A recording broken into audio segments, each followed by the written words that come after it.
And at 10 turns on us. The reason this is going to be our number 10 slot is because, well, technically it isn't Freddy that's turning on us. Technically speaking, it's William Afton taking control of Freddy's body and making him turn on us.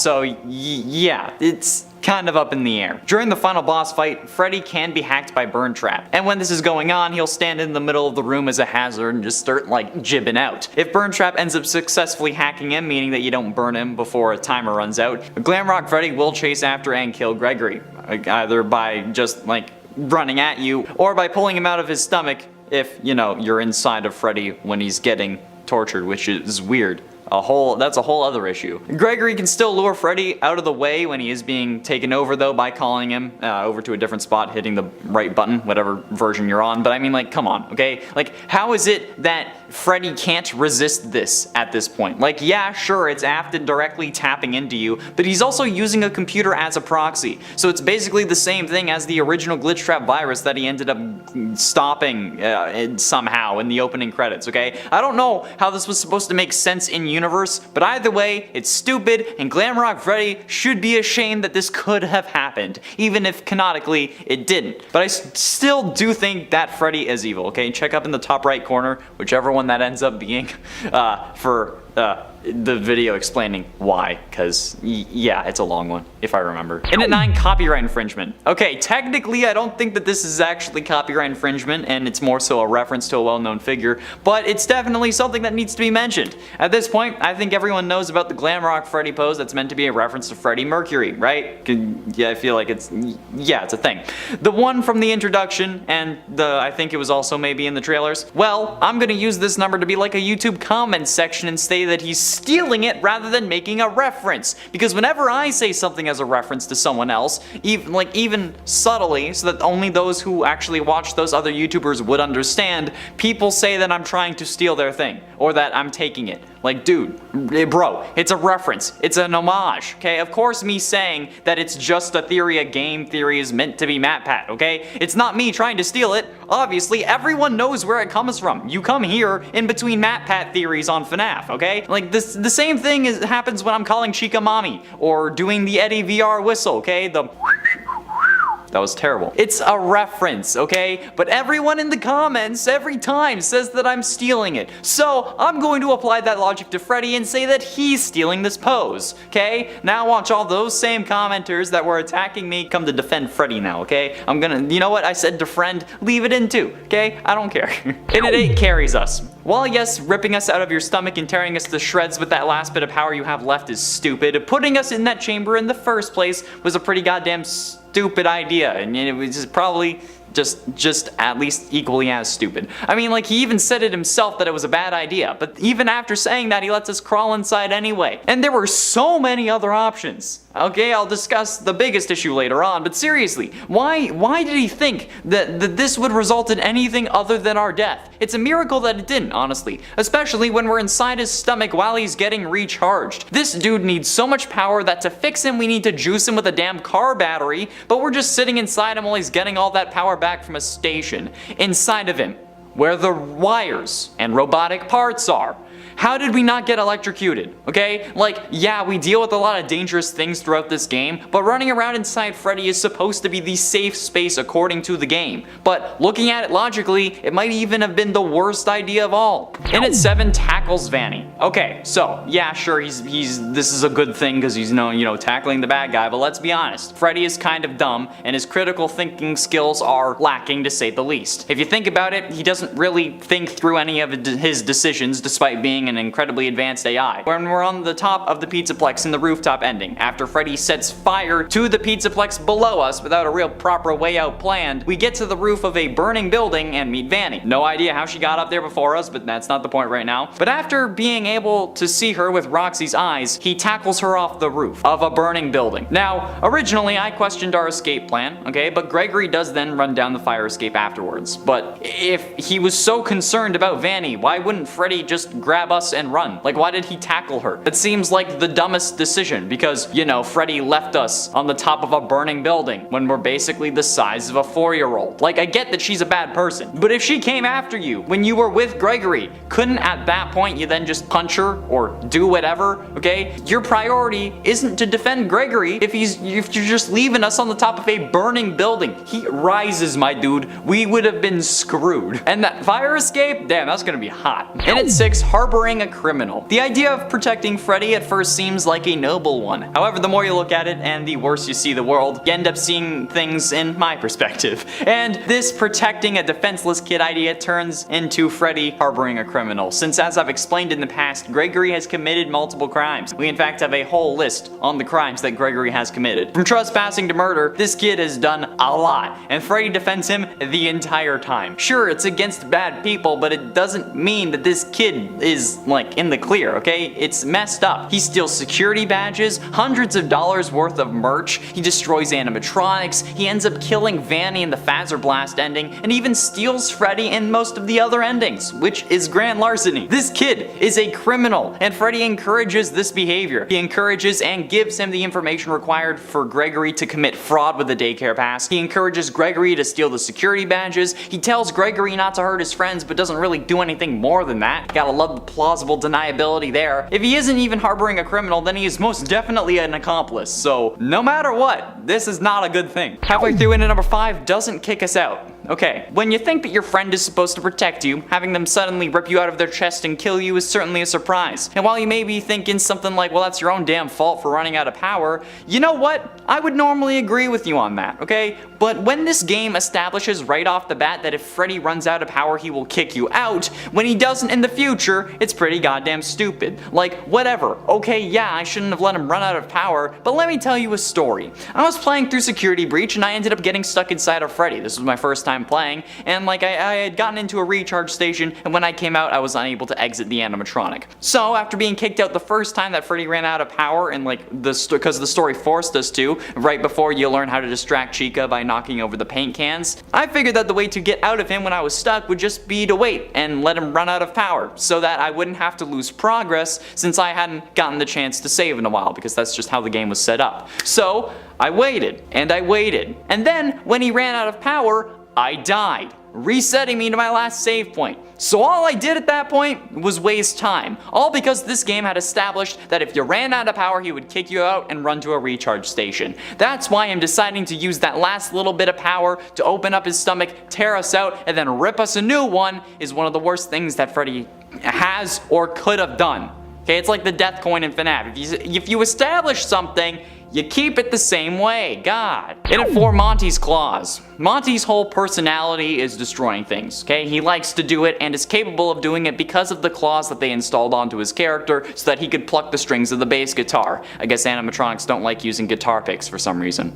Either way, when Freddy gets these claws, he's also able to start destroying things and breaking open barriers, which is just kind of weird when you think about it. Like, was Monty this way before getting the claws? Because if he was, he couldn't really do much damage, since we needed the claws to even be able to smash through small fence gates. So if he already was like that, why would they have given him the death machines for hands? Or was it that like the hands gave him the ability to smash things, which turned into him smashing everything he could? I mean, it's definitely possible, okay? We've seen Weirder come out of the FNAF series, and if that was the way that this played out, would it also happen for Freddy? Like, is Freddy going to see how much he likes smashing stuff and then just go absolutely bananas?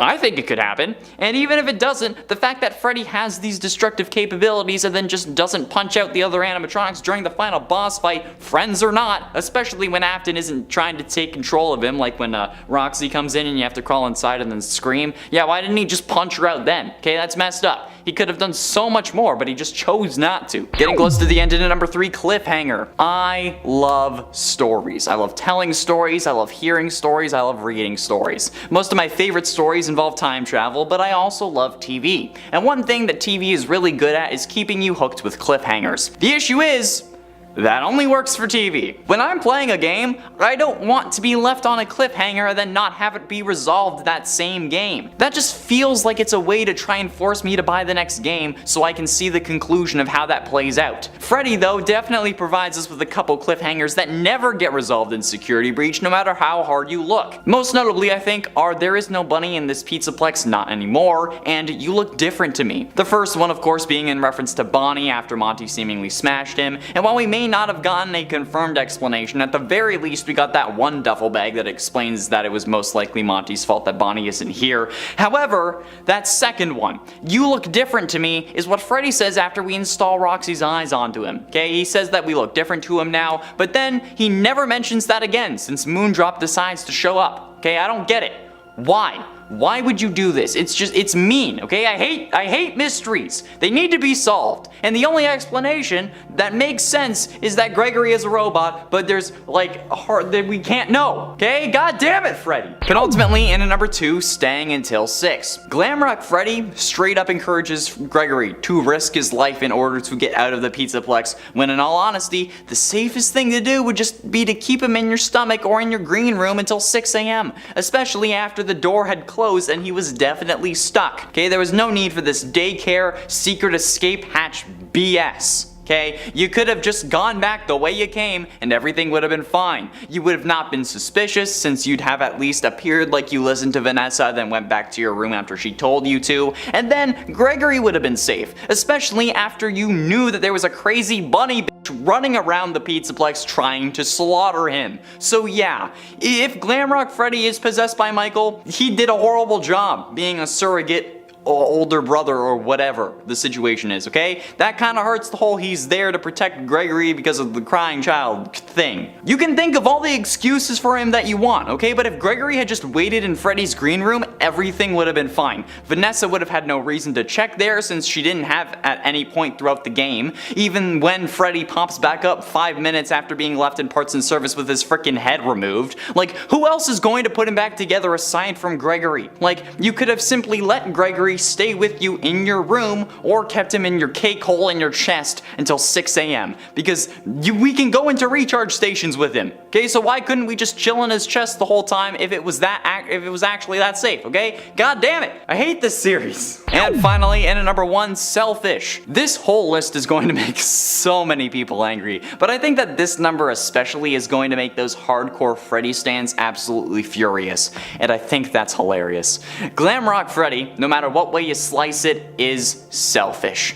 Some people assume that he's possessed by Michael Afton, okay? I just mentioned it, which, if it is true, that means that he's only protecting you because he feels bad and thinks that he caused his brother's death, which he partly did. Or, if he isn't possessed by Michael Afton, this Freddy is very loose with his so-called moral code. He tells you not to hurt his friends and that he doesn't want their upgrades, but then he takes them anyway. You could argue that it's in his programming because like we hit the button on the monitor or whatever, but it's also supposed to be in his programming to hunt us down. Obviously, he isn't really working through his normal specs, but nevertheless, after hearing about the brutal mutilation of his friends, he still lets you install these upgrades into his body and then doesn't bat an eye about how you got them or that, you know, his friends are in his body now. It's incredibly messed up when you really think about it, okay? Basically, in this game, Gregory is a black market organ harvester and dealer, but for animatronics. And Freddy doesn't care, because it gets him a cool new ability. Yeah, that's right, I said it. In a 10 repair cost. Now, I get that in this moment Freddy is trying to be a hero, okay, but this guy doesn't think through any of his plans. Because in the Fazer Blast ending, this man is just wailing on the Vany staff bots or getting himself torn to shreds. And sure, he was trying to protect Gregory or whatever, but this man destroyed multiple staff bots only to get himself destroyed in the process. Like, why fight them off when we can, I don't know, run away and escape? And even if you don't want to think about other options, okay, think about the repair cost that comes with reassembling those bots and Freddy. Like, dude, you could have told Gregory to run and then gotten yourself destroyed, which would not only have saved the company money, but also probably resulted in you not getting reprogrammed when you're reconstructed. So this time, way to go, buddy. You ruined yourself. You could have been rebuilt the way you were, okay, all protective and whatnot, but instead, now they know that you're violent against anyone who's actually affiliated with the company, so now they're gonna reprogram you. Well done. In at 9, possibly possessed. This is only a possibility, hence why it's at number 9, but there is evidence for it. But whether you believe it or not, okay, okay? Glamrock Freddy being possessed only ends poorly for him. I mean, seriously, if this is Michael inside of Glamrock Freddy somehow, this only makes the character worse because Michael isn't a good person, or rather is only a good person to make himself feel better, and doesn't really do anything all that good throughout the series. The happiest day minigame was seemingly the puppet throwing the party to release the spirits. Fire in FNAF 6 was set by Henry, suggesting that he was also the one who set the FNAF 3 fire. Oh, and Michael? He ended up freeing 5 killer robots from a secret underground storage and testing facility after his psycho serial killer dad asked him to go down there and check it out, after he knew that his father was a serial killer, assuming that this takes place around the same time as FNAF 3, given the burned down Fazbear Frights in the end of the sister location final scene, or even just after 1993, which would make sense. So yeah, if Glamrock Freddy is possessed,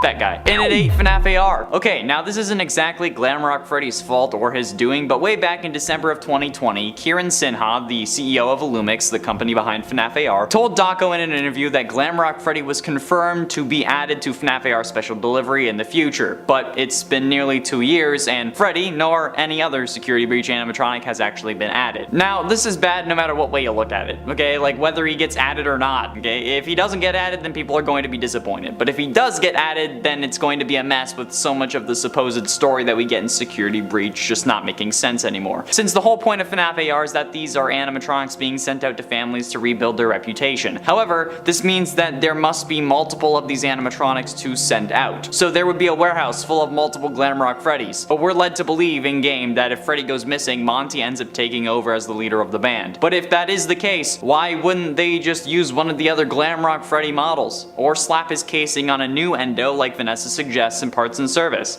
Adding Freddy to Special Delivery only makes things more complicated, but if he doesn't get added, people will get mad. So you know what? Might as well make them angry mad instead of insane mad, you know? Because we're trying to figure out the damn lore, and that would drive me literally crazy. And it's 7 stupid answers. Okay, look, I get the idea that stupid questions get stupid answers, but honestly, for being this advanced of an AI, this guy is dumb as hell. Oh, what was that? Oh, that's a fountain. Really? No shit, Sherlock. Of course it's a fountain. What are you on about? Okay, I get that you can't see Vany, but given the CRT effects that we get when she's around, assuming that we are human, there is no way that you can't even feel that something was different there, okay? My question is, why are you unable to see her? But you can then see her when you get Roxy's eyes? That seems so stupid to me. Like, why would you block every animatronic but Roxy from seeing you? And if you didn't block every animatronic and only blocked Freddy, why? What would have been the point of that? The whole point of this is that nobody is suspicious of Freddy actually being the guy who's helping Gregory, okay? Even after Vanessa leaves Freddy with his head removed in the Parts and Service room, and then like 5 minutes later he can walk in front of her without her even batting an eye. So why would they make him unable to see Vany? It's like whatever stupid blind spot they made or not, okay?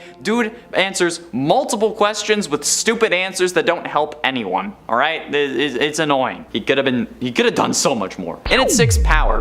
What is the deal with this guy and actually needing to recharge like every 5 minutes? Okay, in like the game sense, time isn't really moving when I'm running around for 5 hours since I haven't actually progressed the story. So if this animatronic is supposed to need to recharge every hour only, why is this such a big issue? And why does he only use power when we're actually inside of him like a mech, okay? Like, if this was the case, shouldn't this man be losing power when we summon him to like grab us down in the 3rd basement floor? And why does he need to recharge but seemingly all the other animatronics don't? Okay, I never see Chica, Roxy, or Monty in a recharge station. Even if you're around where they should be around, or like where they should be in a recharge station when the hour hits, okay? It's stupid, it's confusing, and it doesn't make any sense. It's almost like Freddy is doing this to us on purpose, either because he thinks it's funny, or maybe he really is working for Vany but needs to gain our trust and makes excuses for why he can't be around us all the time so then he can go and sneak off and tell Vany what's going on. Or why we can't just like hide inside of him all night, okay? There's something fishy going on with this animatronic, and I swear in the next game we're gonna find out that he ended up betraying us and ripping us to shreds off screen. Halfway through into number 5, definitely evil. Okay, now I know that nobody wants to believe me on this, and I understand why. We all want to hold out hope that finally one of the animatronics is good and trying to help us. But Glamrock Freddy is almost certainly evil and just waiting for the perfect moment to strike. We have also made a whole video on this as well, so if you want to check that one one out, please do. But like, this guy makes some hella sketchy choices throughout our entire time at the Pizzaplex that only makes things worse for us. He takes us to get healed despite us saying no and having a limited time to actually get out of the Pizzaplex, which then makes us get locked inside, especially because that 30 seconds would have actually gotten us out the door. We also just sit in the booth when we're supposed to be getting healed and don't actually get healed, by the way. He was unable to access the main Pizzaplex network despite having no reason to be disconnected from it because he wasn't supposed to be suspected. And after Vanessa leaves Freddy without his head in parts and service, she sees him fully reassembled in less than 5 minutes and doesn't question it, almost like it was the plan the whole time.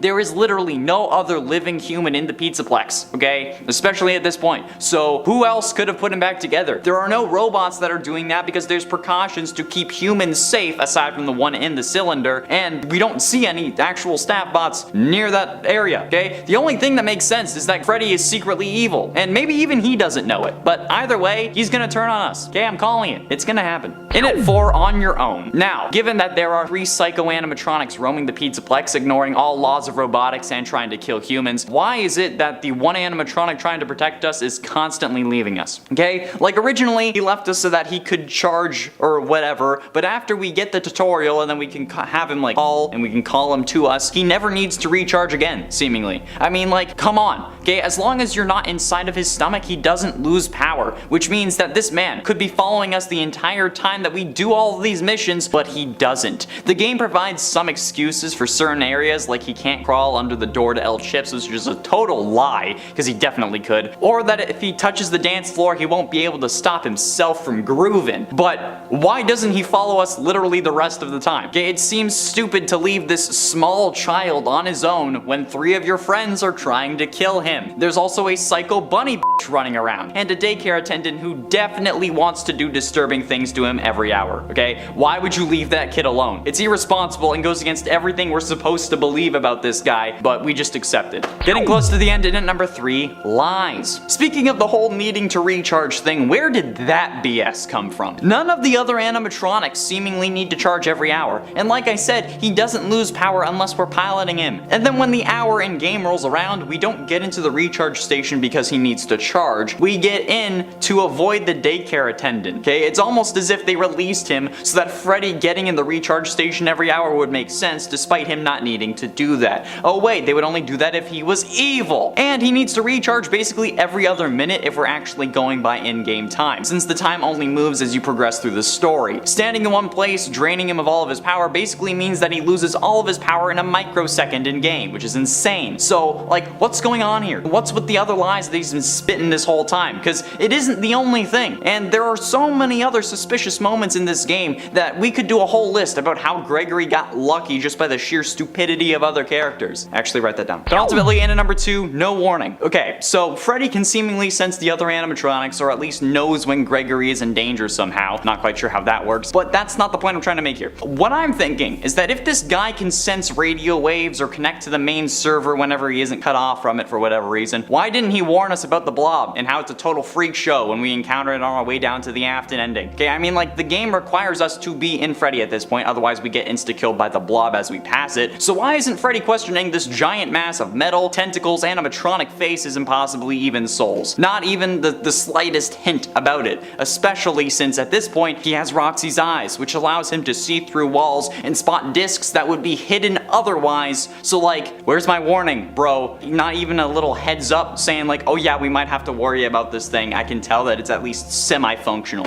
No? Alright. And finally, in at number 1, Dugout Afton. Speaking of the Afton ending, while on our way down to it, Freddy straight up admits to being down here before. Quote from Freddy, "I know what this is. I have been here before. She brought me here. I found myself for the first time when I cleared the path. I did not want to, but I had no choice. Now I have a choice. I have changed. My friends are here. They are so angry, confused, but I can protect you." Hold on. Why is it that now you have a choice? Okay, what actually changed? Because some random kid being in the crowd and then being counted as a security breach could not have glitched you out that badly that all of a sudden you have free will again. Especially since you didn't actually even meet or see Gregory until after you've glitched out. He also claims to have become sentient down here seemingly. Like, what else could I found myself for the first time when I cleared the path mean? And if he became sentient down there, why did he also not have any free will at that point? That makes absolutely no sense. None of this scene makes sense. But even though that's also messed up and certainly something that is mega ultra sus, he still helped dig out Afton, which in my mind is the biggest sin of all. Okay, willing or not, he still did it, and as someone who wants Afton permadead, I cannot allow that to stand. So yeah, number one on this list, absolutely. Your angry comments that you are typing literally right now will have no effect on this, okay? So don't even bother. There's no point. I've already made the video. And at 10, crushed Elizabeth. I mean, don't get me wrong, okay? Some specific kids make me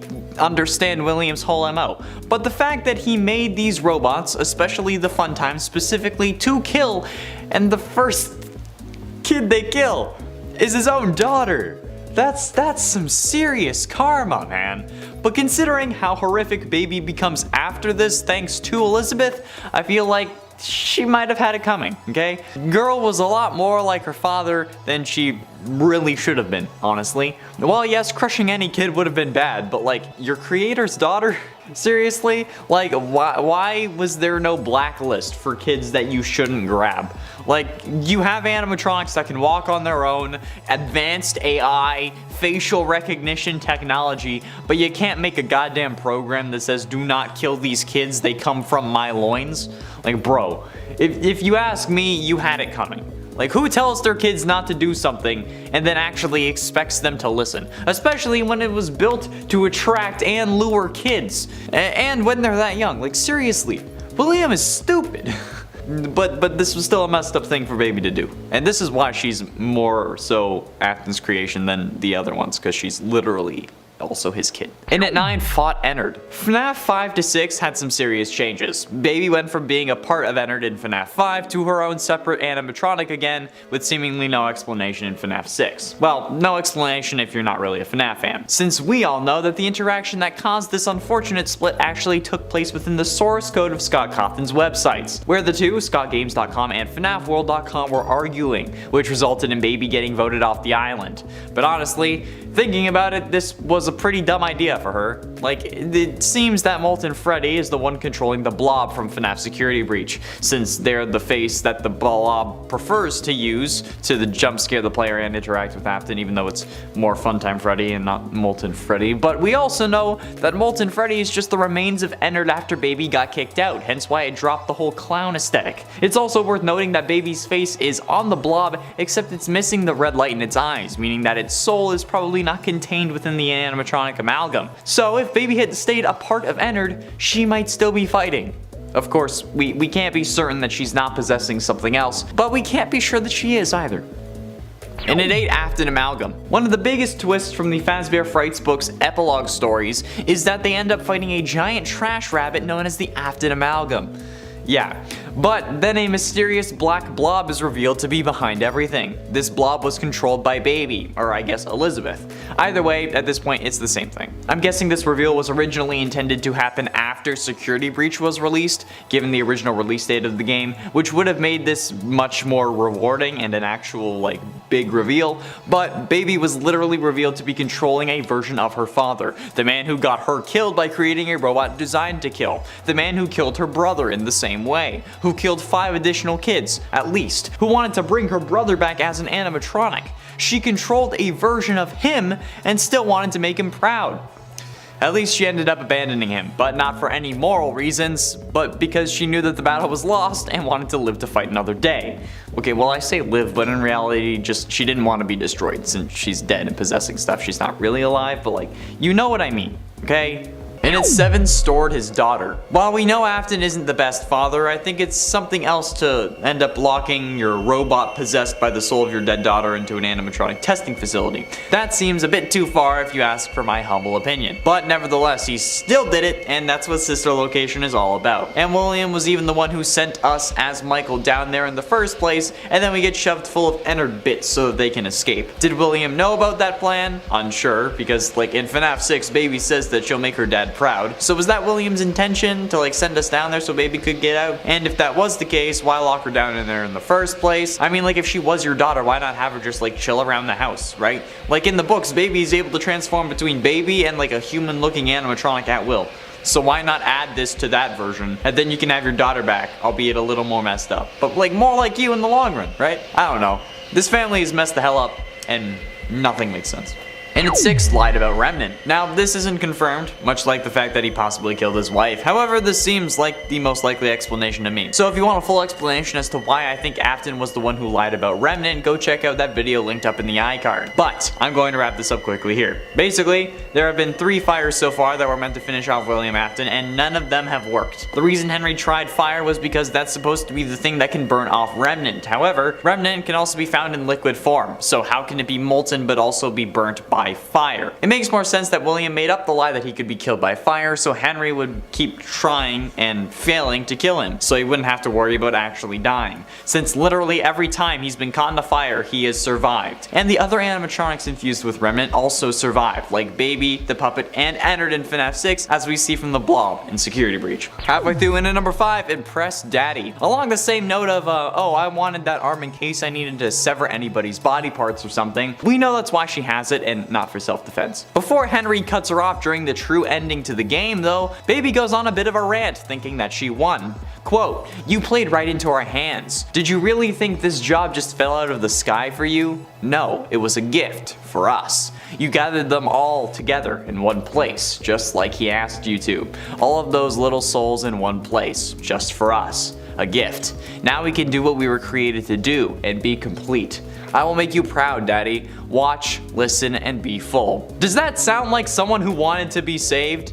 No, she wants to impress her father, someone she knows was behind her death and then every death after hers. She wants to kill for her father. And this lines up with so many other versions of her as well. Like I said earlier, the Afton amalgam, she ended up fighting with her father until she knew the battle was lost. However, she didn't stop trying to impress him. And the same remains true here. It's messed up, okay? A little girl getting killed accidentally only for her to want to join her father's crusade? That's messed up. And at 4, killed technicians. The technicians were 2 employees of Fazbear Entertainment Inc., who used to work with the funtime animatronics of Circus Baby's Entertainment and Rental. One technician is soft-spoken and seems bored with his job, implying that he may be used to it, while the other, who speaks with using a Brooklyn accent, appears to be less experienced and more uneasy with the environment of Circus Baby's Entertainment and Rental from FNAF's sister location. Same. The 2 technicians appear for the first time during night 4 when they use the scooper on Ballora, and then during night 5, their dead bodies are seen hanging in the Ballora Gallery and the Funtime Auditorium. They are assumed to have been killed by Baby and the gang, which sounds like a really weird band. However, there is also the theory that they've been dead for a while, or aren't even real, and Baby was just mimicking their voices so that she could manipulate the situation for you to trust her. However, I mean, these are like the first people aside from ourselves and any 8-bit minigames where we've actually seen someone die. Like every dead body that we've seen has been pixelated in a minigame up until this point, and they are also the first humans in all of FNAF to get their full bodies shown, even if it was through a shadow. But I don't know. Do you think that these were real or were they dummies? Make sure you let me know down in the comments. Getting close to the end, and in number 3, impersonation. Identity theft is not a joke, Jim. Especially not when it's an animatronic impersonating a kid. Yep, that's right, ya heard correctly. Baby in the FNAF novels ends up impersonating Charlie, but not teen Charlie. Nope, instead she ends up impersonating adult Charlie, because the books weren't complicated enough already. Basically, in the novels, Baby has the ability to change between a realistic looking human and her normal Circus Baby look. She can do this thanks to the pin structures covering her body. No idea how that helps her go from a 7-foot tall animatronic to a 5'9" woman, but oh well. Anyways, for some reason, Baby and Charlie's adult robot versions are the same robot. It's unclear why. Since Henry made a series of 4 robots for Charlie after Afton killed her in 1983, which doesn't make sense given what we know about the timeline already, but I guess it would have to be different in the books, because at that point, Elizabeth would have already been killed by an already created baby animatronic, meaning that Henry would have made the first 3 robots from scratch, but thought, nah, I'll turn the adult one into a human from this robot here, and it just so happened to be Elizabeth Afton's possessed bot. But honestly, there are a whole load of plot holes in the books, so we'll just ignore it. We'll push it to the side, you know? Either way, identity theft isn't cool. And boy, don't I know it. My dad removes the labels off of any mail we get and he shreds it, okay? He even made us rip our names off of papers when it has our names on it. Like, even if it's schoolwork and it just had my first name or whatever it was, so that he would make us rip it off, rip that corner off so that people couldn't steal our identity. And now my name is just out there on the internet for everyone to see. So, you're welcome, Dad. Did anyone else's parents do that, or was it just the fact that my dad is the crazy paranoid uncle? Penultimately, in at number 2, saved William. Assuming that baby is in control of the blob like she is in the Fazbear Frights books, did she save Afton in the security breach true ending? While this ending was left vague for sequel purposes, I think it's not out of the question, especially since a load of people still want Afton to be alive for some reason. Like, why can't you just let the man die off permanently and then go rot in hell? Okay, like for real though. Ultimate Custom Night was supposed to be a form of hell, but not like actual hell. Like, it was supposed to be in eternal agony brought on by the vengeful spirit, but it wasn't actual hell. This man needs to suffer for his actions, okay? Even Satan would be appalled by this dude's crimes. Like gluttony, lust, greed. You do those things, you go downstairs a legend. But just offing a bunch of kids because you wanted to, and then discovering that it could make you immortal is just hella messed up. Like I've said that Satan wouldn't have approved of many things, particularly a load of versions of spiders from video games. But Satan wouldn't even like this guy, okay? Just like toss him in the empty or something, and he'd let him be alone forever. Something like that. Like goddamn. And then baby saves this man? The man who got her killed? Yeah, that's definitely one of the worst things she's done, even like especially to her own psyche. And finally, in at number 1, Betrayal. Top 10 worst anime betrayals, but it's FNAF. In Sister Location, we thought that we actually had the first nice animatronic, like basically a prototype for Glamrock Freddy. Baby was giving us tips on how to survive, she helped us get through Belora's gallery, she really seemed like she wanted us to live. But then, what do we get for trusting her? Scooped and stuffed, just like a Thanksgiving turkey. This was probably one of the most brutal things to happen to a character in the entire series, and it's all because we trusted Baby. She made us feel safe, she gave us confidence, she prevented us from getting killed, only to use our body as a skin suit, and then get kicked out of Enard not even a game later. This is why I didn't trust Glamrock Freddy. Baby is legit one of the reasons that I have trust issues, and that's saying something. Like, holy damn. Okay, I could have sworn that Glamrock Freddy was going to do the exact same thing. Then, like, he would lead us down to Afton and then pull like a psych, I've been working for this bag the whole time, motherfucker, time to die. But he didn't. However, thanks to Baby, I still think that this man is doing a long con. In at 10, animatronics. We can joke all we want about how Afton has a hardcore bloodlust in this series, but his desire for human destruction has been there since the start. Thanks to the fast facts found in FNAF AR's files, we learned that the funtime robots, the ones used in Sister Location, were actually some of the first robots Afton ever made. Not exactly the first, but among the first. And that they were built with special containment chambers inside to store away items, which we all know is code for children's storage tanks, which we see the Funtimes actually have in their blueprints from FNAF 6. So this means that Afton has been wanting to kill kids since before his kids had died. Hell, even maybe before his kids were born, depending on the timeline. Which at this point is as simple as my feelings for Vanessa, which is not simple at all. If anyone like cosplays Vanessa, feel free to hit me up on Instagram. Possibly killed wife. This hasn't been confirmed as of yet, so it's currently not canon. Many people still consider William Afton offing his wife to be the story of her demise, even though technically we know nothing about her, and she could still be alive for all we know. Many people consider her to have died in either a car crash or because William killed her, and those are like the most common thoughts on the matter. Although her dying in a car accident thing came from like a FNAF original music video that was probably using Minecraft characters that is in no way canon to the series. Like, I've had people yell at me in my DMs telling me that it's canon that she died in a car accident, but no, it's not. It's not even canon that she died, really, but the potential is still there that William was the reason she kicked the animatronic parts filled bucket. Since it's only a possibility though, it's only number 9. If it gets confirmed, I'm more than willing to bump it up higher. Because like statistically speaking, your spouse is the person most likely to kill you, so she should have been on her guard. And at 8, missing children's incident. I mean, this is a fairly low-hanging fruit since it's like the inciting moment for the whole series, but I think it's worth calling out at least number 8. The missing children's incident, in case you forgot, is the infamous incident where 5 kids go missing inside of Freddy Fazbear's Pizza and are never seen again. Police investigated but were never able to find the bodies, thus they had to let their suspect, in this case William Afton, go due to a lack of evidence. However, this is one of the most horrifically painful moments that you can think of, especially if you're a parent yourself. 5 families went into Freddy Fazbear's wanting their kids to have the time of their lives in 1985, but left without their favorite people. They had the time of their lives, alright, it just so happened to also be the end of their lives. And not only that, but Afton ends up getting away with it since the police were terrible at their jobs or were getting paid off. Still not sure which one is the case in this series, but the missing children's incident is one of the most messed up things to ever happen in this series, but without it we wouldn't have the series. At least it's all fake, right? And at 7, kills her brother, or at least tries to. You see, since we play as Michael in every game of the original series with the exception of FNAF 4 and 7, Michael is the one in danger. And since Baby's after us as the player in FNAFs 5 and 6, she is legit trying to kill her brother, especially in FNAF 6, holy damn. And she does so in such a menacing way. Being able to absolutely slaughter your brother without a moment's thought is probably one of the most messed up things Baby could have done. But if we're being honest at this point, she was kinda nuts at that point, so I think that it's better to put this higher on the list. Like, honestly thinking about this, in the 5th game she wasn't really trying to kill him, just get inside him. Which sounds awful now that I say it out loud. Oh my god, what the flying f are these games?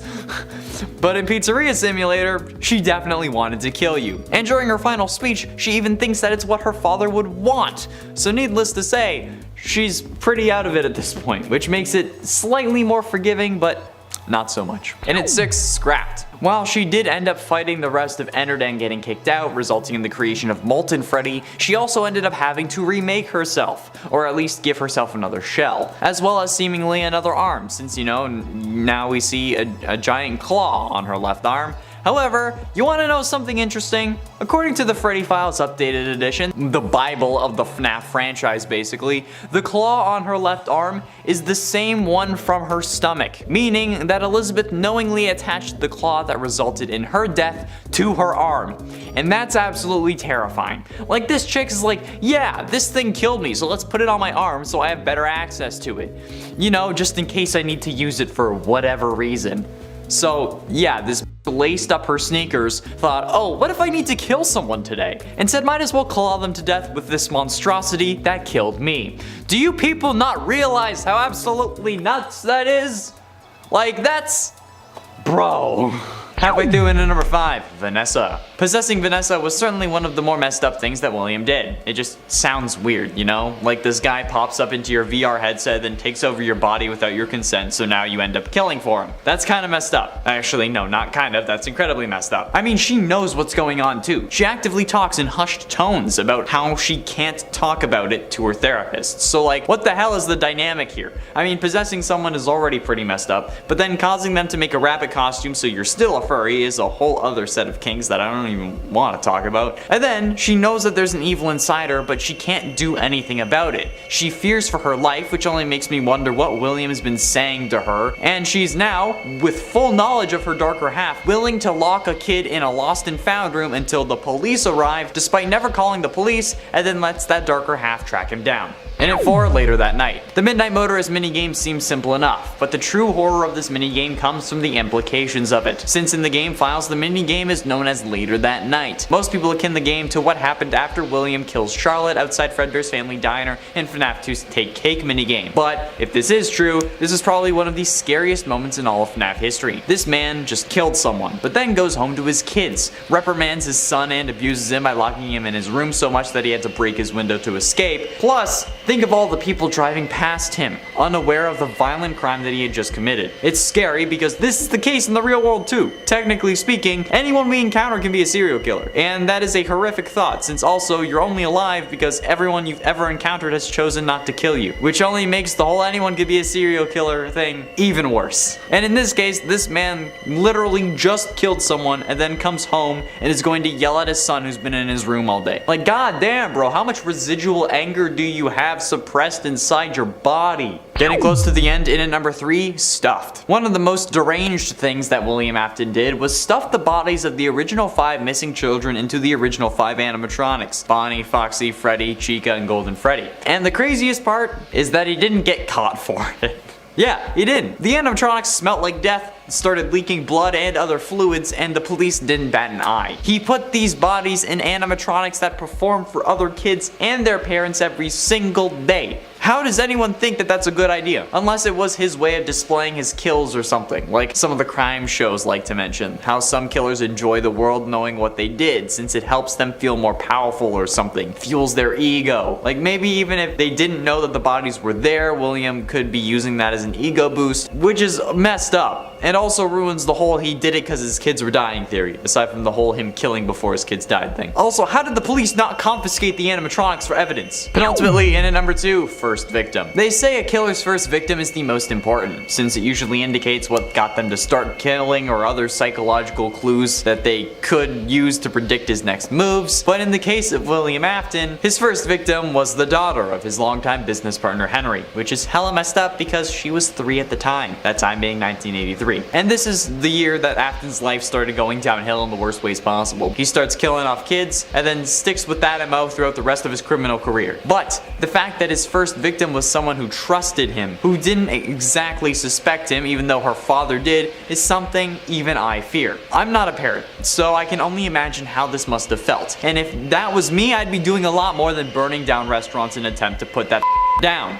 I'd be doing it myself, especially if he had killed my daughter when she was only 3 years old. Like, I can feel the rage brewing and I don't even have someone that I could, in theory, make a daughter with. And finally, in at number 1, killed his kids. The worst thing that Afton has done by far is gotten his own kids killed. Sure, he may not have done it directly, but his actions ended up resulting in all 3 of his kids' demises. Him killing Charlotte got Fredbear's closed, which resulted in him having to open up circus babies, which made him have to dust off Baby and the other funtimes, which were designed to kill in the first place. Baby ends up grabbing and crushing Elizabeth, resulting in her possessing the animatronic. He superpowered the jaw of the Fredbear animatronic used in the new Freddy Fazbear's, which ends up crushing his youngest son's skull, since that was not a springlock failure due to all the springlocks being active, since it was in animatronic mode, not suit mode, so there was nothing to fail, meaning that he had to have been crushed by the power of his jaw. And while you could argue that it was Michael's fault, why would he think that Fredbear's mouth was overpowered? As the suit technician, William knew what was going on and intentionally souped up the jaw power. And then he gets Michael killed when he sends him down to find his sister in sister location, which ends up getting him stuffed with Enards and then letting himself burn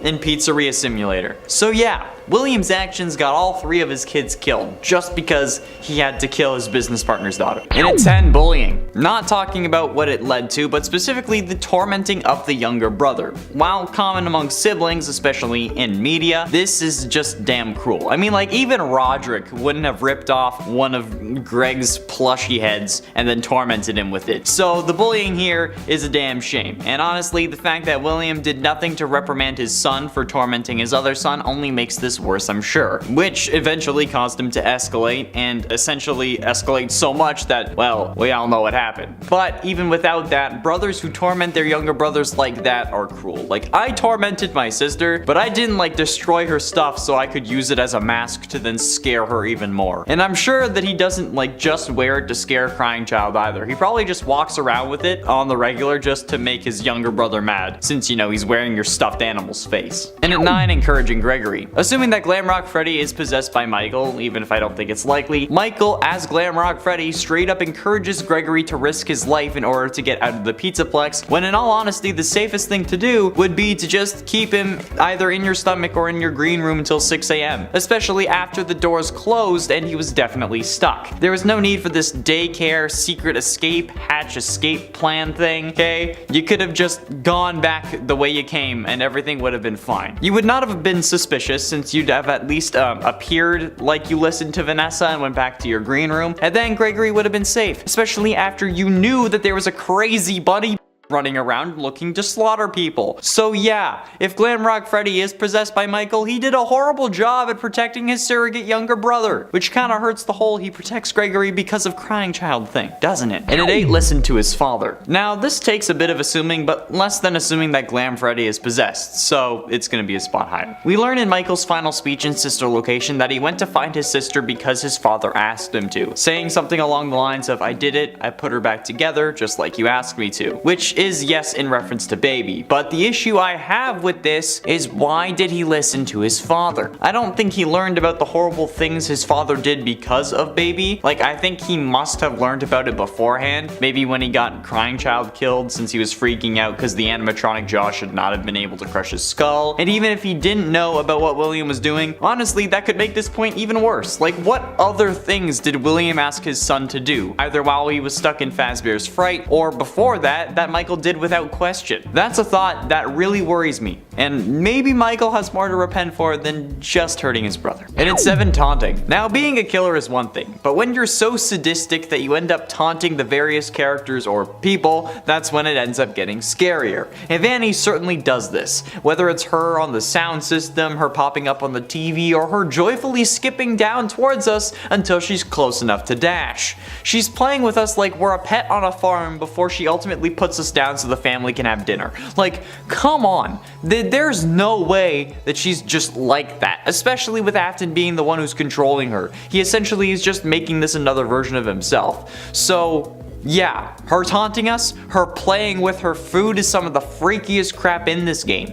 Like, imagine if Ted Bundy or John Wayne Gacy was coming after you and they were just like skipping down the street in the middle of the night being lit by lamp posts.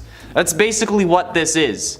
Actually, based on Supernatural's depiction, this is exactly how Gacy would have acted, but like either way, it's still creepy as hell. And it's 6, survived. Not only was she playing with her food the entire game, only appearing a couple of times despite being heavily featured in the promotions, she didn't end up dying at the end of the game like we all thought would happen. Well, at least she hasn't like officially died as of yet. With her not being present in the cave during the canon true ending, we have no idea where she was or even how much of the Pizzaplex was affected. If she was in the section that collapsed, presumably Roxy's Raceway, then she'd probably be dead. Or if the entire Pizzaplex collapsed, she might be dead. But those are only possibilities, since we don't know what really happened while we're just chilling on a hill with Freddy. It was left obscure on purpose, because not only is this FNAF, but also because whoever's taking over next can go in any direction based on how they saw the ending. Vany could have died, or she could have survived. Afton could have been killed by the blob, or it could have been saved by it. It's anyone's guess, which means that Vany's ending is the most obscure. Great. Halfway through into number 5, security room. And now locking us in a security room while we're trespassing and waiting for the cops is one thing. Doing that, saying you're calling the cops and then not calling them is something else. And on top of that, changing into your serial killer persona and then coming after me while I try to escape with the very clear present on the ground is another thing. But some say we can't fault Vanessa on this because she ends up losing control to Afton and it's not her fault. Actually, you know what? It is. As we talked about earlier in number 9, Vanessa knows that Afton is controlling her. Well, maybe not exactly, but she knows that someone else is in her head and that they don't have good intentions. And she knows that she's blacking out. Like, how could you not know that you were blacking out? We know she knows this thanks to the CDs where she talks about how he could be always listening and that she doesn't know where he could be. She knows about this whole thing, yet still locks us in a room where her psychotic double can then find and kill us? Bro, come on. Why would you think that that's a good idea? Just like literally kick us out next time. And at 4, Destroyed Freddy. Both the Phaser Blast and the Princess Quest endings both require you to have gone through the Phaser Blast section of the map, since you need to discover Vany's secret room. Without the Princess Quest machines active though, you are unable to play the third one, so you just end up enacting vigilante justice against Vany. How do you do this, you ask? With these same robots she ordered to disassemble Freddy, which ends up making a group of staff bots literally tear Freddy limb from limb. Basically. He keeps his limbs, but his insides are absolutely destroyed. Like me when I was eating too much Taco Bell after a night of heavy drinking. His insides are torn apart, and the only way he can survive is by you bringing his head with you, okay? I said in another video that it's a whole other can of worms, and it is, but she still disassembles Freddy, which apparently to Gregory is enough justification to order the robots to absolutely tear this woman to shreds. So there's so little left of her, but we don't even try to unmask her. Probably because that little monster doesn't want to see the human face behind the person he just actually tore apart, but still. And at 3, Gets Us. The worst ending is called that for a reason. Available no matter what you do at the Pizzaplex, the worst ending is where you just leave the Pizzaplex out the front door, not a care in the world. But the reason it's the worst ending isn't because the kids are still going missing or because Gregory didn't steal Freddy like the thief he truly is. It's because Vany ends up getting to Gregory when he's sleeping in a cardboard box, spending every dollar at the liquor shop. But as we fall asleep using the newspaper as the most inefficient blanket ever, like bro, it's not even covering half your body, just turn it 90 degrees and actually not freeze to death, you moron. Anyway, as we're sleeping, we see Vany's shadow pull up on us. However, she isn't carrying a knife or anything, so she may not be there to kill us and instead take us back to the pizza place in an effort to maybe reunite us with our father or something similar. It's just kind of messed up knowing that she does end up getting us on another Earth, though. At least it's not the main Earth, though. Right? Penultimately, in at number 2, missing kids. So, with so many Fazbear locations having kids go missing, you'd think that they go out of business. But maybe every parent feels like they have something to prove, so they risk their kids' lives so that when all is said and done, they can go home and flex on the other parents at the weekly book club meeting, saying their kids survived the trip to Freddy Fazbear's, because of them, of course. But no matter the reason, at least 9 kids have once again gone missing in the newest Fazbear location, resulting in multiple complaints, but as we see in the opening cutscene where Freddy glitches out, still a full house. We don't exactly know what happened to these kids, however we can assume that those kids were in fact made into corpses, perhaps to restore Afton to full strength, which ultimately didn't work. Or maybe it was just like to power the entire Pizzaplex. Maybe they needed like a sacrifice a month in order to be able to recharge all the animatronics, like an even more messed up version of Monsters Inc. Either way, at least 9 kids have gone missing thanks to Vany, and as we see in the worst ending, maybe 10. And finally, in at number 1, Resurrected Afton. The scariest thing that Vany did from any standpoint in this series is resurrecting Afton. Okay, from an in-universe perspective, she just brought back Earth's seemingly most prolific killer. From a story perspective, it kind of comes out of nowhere and feels forced. In a game sense, he just looks terrifying and sends all the broken animatronics after us, and lore-wise as well, because William Afton is back. However, he's not entirely back, considering how this version is actually finally dead, however only functional because of the coded version of Afton's consciousness. We all figured Afton was going to come back this time around, and understandably so, with the first trailer featuring the arm that every YouTuber milked for as long as they could. Us absolutely included, are you kidding me? Daily FNAF videos? This cow has been milked dry, but we're still going for it. PETA hates us. However, actually alive again or not, this is the scariest thing that she's done in many ways. And now it's canon in the universe that people can turn into sentient code that can then be uploaded into animatronics, which is a whole other can of worms that I don't want to deal with today. And at 10, human masks. Now it's unclear what she does with these human masks, but through the FNAF AR emails we learned that Vanessa, while in her Vany Persona 5, ended up purchasing 3 realistic human masks. Nobody knows why. There's no idea, okay? It's like, it's never brought up again. But honestly, you gotta admit that that's pretty terrifying no matter what she ended up using them for. Like, maybe they were for realistic humanoid robots, or maybe she wanted to prank people on Omegle where she pretends to be a dude or something. I don't know, but the possibilities are fairly finite but also endless, if you know what I'm saying. Like, there are so many things that she could be doing with those masks that it's impossible to guess, but there's also only so many things that she could be doing with those masks. I mean, like, educated guessing and MatPat both lean towards at least one of the masks being used on Gregory, but this begs the question, where did the other two go, or where were they used, or even if they were used at all? Vanessa and Gregory are the only two human characters in the game, so like, what's the deal here? Like, just buying them is scary enough, but then she, like, does she use them or does she just like hang them up on her wall? In a 9 bunny suit. Now, making the suit itself isn't scary, okay? People do it all the time. Hell, I've made a couple costumes myself. Or at least helped with their creation. But I mean, like, they weren't furry suits. But the creation of the bunny suit itself isn't the scary part, okay? The scary part is why she made the suit. The implications and the reasoning behind it. She made the costume because William kind of forced her hand while he was taking over, threatening her if she didn't comply. And the suit was made to turn children into corpses. So, I mean, like, it's pretty horrifying to think about. It's like what the suit was made for specifically. Maybe the original spring bodysuit wasn't made for that and just ended up becoming that kind of suit, but this suit was specifically designed with this in mind. Same thing could be said for the glitch trap suit, but it's not like a physical suit that can be worn. It's a digital manifestation that Afton merely took control of and in essence made a copy of so that he'd have a vessel in the game world. But like, this is an actual costume that was made with the express purpose of getting close to kids and then offing them and doing experiments with cadavers. So yeah, pretty terrifying, not to mention the whole furry implication thing. In an 8 corrupt funtime service. Now, while Gregory might be the culprit behind the FNAF security breach animatronics going haywire according to some theories, the corrupt animatronics from FNAF AR are an entirely different story.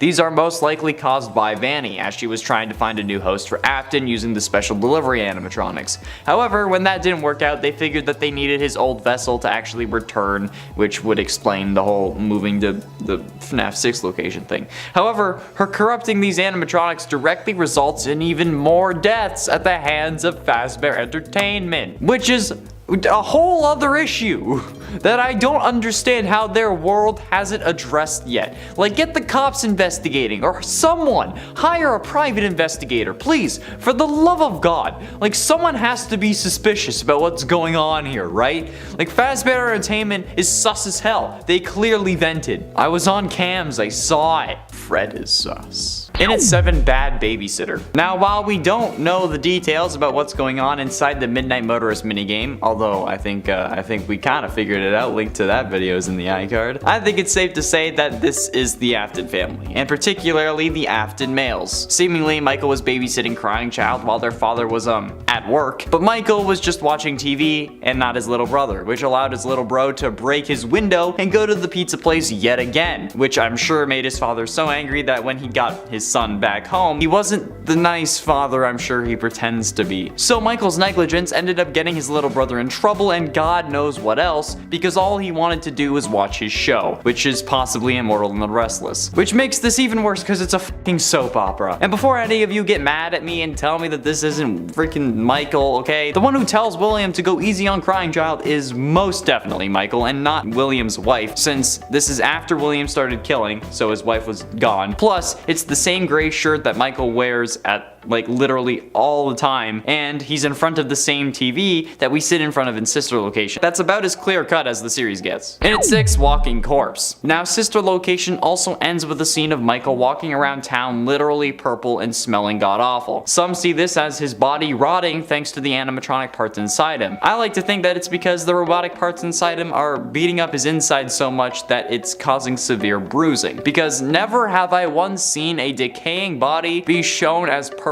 in color. Every version of rotting corpses, especially like living corpses, with zombies being the most common example when rotting, are shown as green in cartoons, like Minecraft zombies for instance, or Plants vs. Zombies. So the purple in reality just can't be decay, because it just doesn't work, it doesn't make sense. But if it is the case, walking around in public smelling like that is a crime in and of itself. Holy crap. And if it's not the case, this man obviously hasn't showered in ages, is. And whether that's due to a personal choice or the choice of the animatronics inside him, damn, it's still a horrifying mistake. A damn shame is what it is. Halfway through into number 5, Burning. FNAF 6 is a pretty good game. It was something new and probably the most interactive FNAF game we've ever had since we got to make our own pizzeria. But the ending, while good and one of the most iconic speeches of all time, Michael letting himself go up in flames as well as the whole pizzeria is seriously dumb on his part. Like, bro, you've seen your father come back to life just as many times as anyone else. Like, at least keep kicking around for another year or two to make sure he's actually dead instead of just hoping he is. You know that this man is as relentless as Taco Bell after a night of binge drinking, yet you let it go.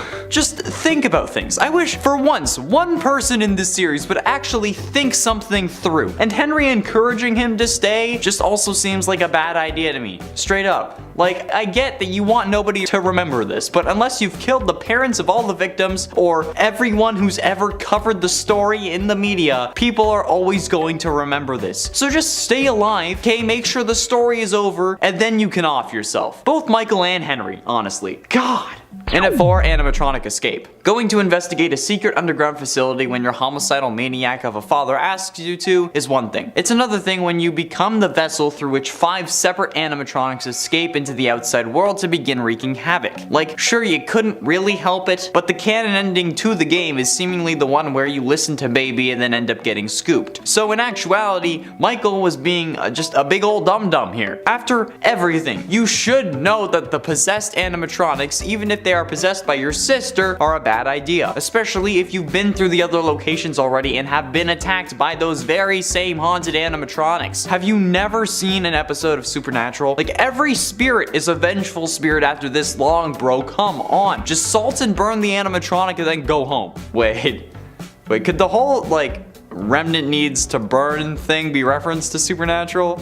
I hope so. Getting close to the end, and in number 3 left his sister. Now, don't get me wrong. Allowing yourself to be a vessel for a group of evil bags is one thing. I really felt like Dean Winchester there for a minute. But the other ending doesn't actually let Michael off the hook either. In the other ending, the non-canon one, I'm guessing, where Enard attacks you while you're watching Immortal and the Restless, you end up actually leaving your sister in the underground storage facility for dead. Well, not for dead since she's already possessing an animatronic, but you know what I mean. You didn't even try to set her free. And assuming that that's what you did in the previous games, you already know how to set them free. So like, why didn't you set your sister free?